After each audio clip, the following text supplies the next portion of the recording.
everybody, my name is Nadine Ferris-France and welcome back to our video series Embrace Yourself.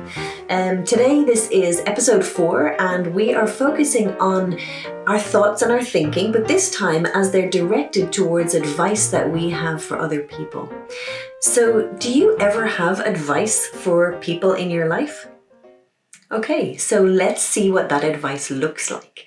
So grab a piece of paper and a pen, and when you're ready, start thinking about the different people in your life. The people that you love, the people that you like, the people that you interact with on a daily basis, and just start thinking about little small pieces of advice that you have for them. Often these are silent pieces of advice, things we just have in our mind. So for example, it could be your mom or your dad or your family. It's like, my mom should worry less.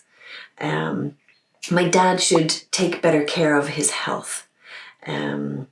My partner should listen to me. A friend should respect me. A friend should believe in herself.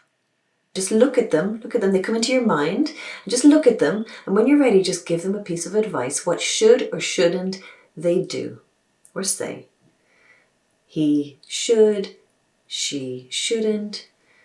Just writing it down. Very short sentences, keep it short. Then watch as another person comes into your mind. And again, what piece of advice would you have for them? Often this advice, it just comes out of love or care. And sometimes it comes out of annoyance or tension. So just keep giving them pieces of advice. Maybe somebody else is coming into your mind, somebody you work with. It could be she shouldn't be late. She should work harder. She should answer her phone when I call. Simple pieces of advice. Okay, great. So now you have a list. You have all your pieces of advice for people written down, okay? So now what are we going to do with that? Look at it. It's just a list of thoughts, right? So how do those thoughts actually affect us, or do they affect us at all? Okay, let's have a look. We're going to question one of those thoughts, one of those pieces of advice using inquiry-based stress reduction, the work of Byron Katie. A really, really simple process. And today we're going to just look at 4 questions. So the first question is it true? Second question, can you absolutely know that it's true? Third question, when you look at your thought and your piece of advice, how do you react? What happens when you believe the thought? And then fourth question, who or what would you be without the thought? It's like if you were taking the thought off, like a hat, and you were placing it down. It's like, who or what would you be without the thought? I'm going to work with Mary and work through one of her thoughts as an example. Oh, hi, Mary. Hi, Nadine. Okay, so what did you write down? What was your piece of advice that you've circled? My piece of advice was that she should listen to me. Okay, so just tell us very briefly, what's the situation? Who were you with and what was happening when you had the thought she should listen to you?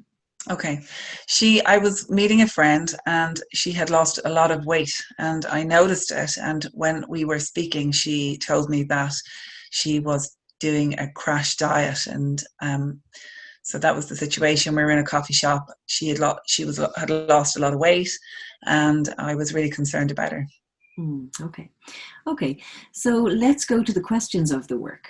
So first question. So in that moment, she should listen to you. Is that true? Yes, it is true. Yes, I feel strong. Yeah. So can you absolutely know that it's true that she should listen to you? Yes, I can absolutely know it's true. Yes. Okay, so question 3, how do you react? What happens when you believe the thought that she should listen to you? Well, I got really stressed and I get really tense. I don't even hear her anymore, what she's telling me. I just get stuck on the information that she's lost so much weight. She looks unwell. I'm totally in her business. I totally feel superior to her. I know better than her. She should listen to me. I need to save her. It's very tense and frustrated. I'm I'm really judging her, and I just want to get away from her, or because I feel I need to help her. She should listen to me. Mm.